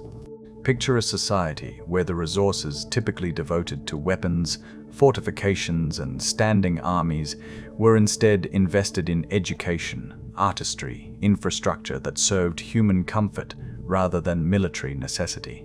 The advanced plumbing systems that made Minoan daily life so pleasant, the sophisticated storage and distribution networks that prevented famine and supported population growth, the workshops where master craftsmen taught their skills to apprentices who would carry artistic traditions forward through generations, all represent alternative approaches to organizing human resources and priorities. The Minoan approach to international relations offers equally relevant insights for modern diplomacy and international trade. Rather than expanding their influence through conquest and intimidation, the Minoans created networks of mutual benefit that made other Mediterranean peoples eager to maintain peaceful relationships with Cretan traders and craftsmen. Their goods were welcomed in Egyptian palaces and Mesopotamian cities, not because they were backed by military threats, but because they represented superior artistry and technological innovation that enriched the lives of everyone who encountered them. This model of what we might now call soft power, influence exercised through attraction rather than coercion, proved remarkably durable and effective. Minoan cultural influence spread far beyond anything they could have achieved through military conquest, and it persisted long after their political power had faded. The artistic techniques, architectural innovations, and social concepts they developed continued to influence Mediterranean civilization for millennia. After the palaces of Crete had fallen silent, the apparent egalitarianism of Minoan society, particularly their treatment of women, offers perspectives that remain relevant to contemporary discussions about gender roles and social organization. Archaeological evidence suggests that Minoan women participated in public life, religious ceremonies, and possibly even governance in ways that were unprecedented in the ancient world, and remained rare until very recent historical periods.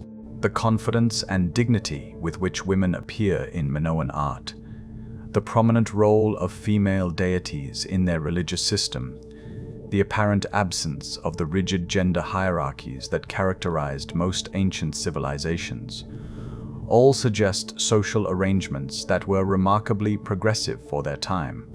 The Minoan integration of spiritual and secular life provides insights that speak to modern searches for meaning and purpose. Rather than separating religious observance from daily activities, Minoan culture seems to have woven reverence for natural forces and divine powers into the fabric of ordinary experience. Their household shrines, their integration of sacred symbols into decorative arts, their celebration of natural cycles through festivals and ceremonies, all suggest ways of living that found the sacred within rather than separate from human community and daily work.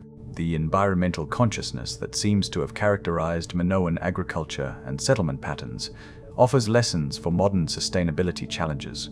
Archaeological evidence suggests that Minoan farming practices maintained soil fertility over centuries, that their settlements were designed to work with rather than against natural landscape features, that their relationship with the Mediterranean ecosystem was characterized by harmony rather than exploitation. The Minoan emphasis on craftsmanship and artistic achievement speaks to contemporary discussions about the value of skilled work and human creativity in an increasingly automated world. In Minoan society, the potter who created beautiful vessels, the metalworker who crafted elegant jewelry, the fresco painter who brought palace walls to life with scenes of natural beauty, all held positions of respect and presumably economic security that reflected social values prioritizing human creativity and skill. Perhaps most importantly, the Minoan achievement offers hope that human societies are capable of much more than we often assume. In a world where violence and competition often seem inevitable, where social problems are frequently addressed through punishment rather than prevention, where beauty is often considered a luxury rather than a necessity. The Minoan example reminds us that our ancestors once created a civilization that made different choices and achieved remarkable success. The longevity of Minoan civilization. 6 centuries of prosperity and cultural achievement suggests that societies based on cooperation and creativity are not necessarily more fragile than those organized around military power and territorial control. Indeed, the peaceful nature of Minoan expansion and the persistence of their cultural influence long after their political power ended might suggest that beauty and cooperation create more durable foundations for human achievement than conquest and intimidation. The questions that Minoan civilization raises remain compelling. What would our contemporary communities look like if we devoted the resources currently spent on security and defense to education, art, and infrastructure that served human flourishing? How might our international relationships develop if we focused on creating mutual benefit rather than maintaining strategic advantages?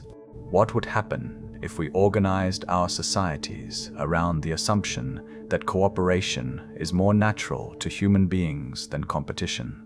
The Minoans cannot provide complete answers to these questions. They lived in a very different world, faced different challenges, had access to different resources and technologies. But their achievement stands as enduring evidence that human societies have choices about how to organize themselves. That the patterns we often accept as inevitable are actually decisions that can be made differently. As our journey through time draws to its gentle close, as the last echoes of ancient voices fade into the Mediterranean night that has cradled human dreams for millennia, we find ourselves standing at the edge of a profound mystery that is also a profound comfort.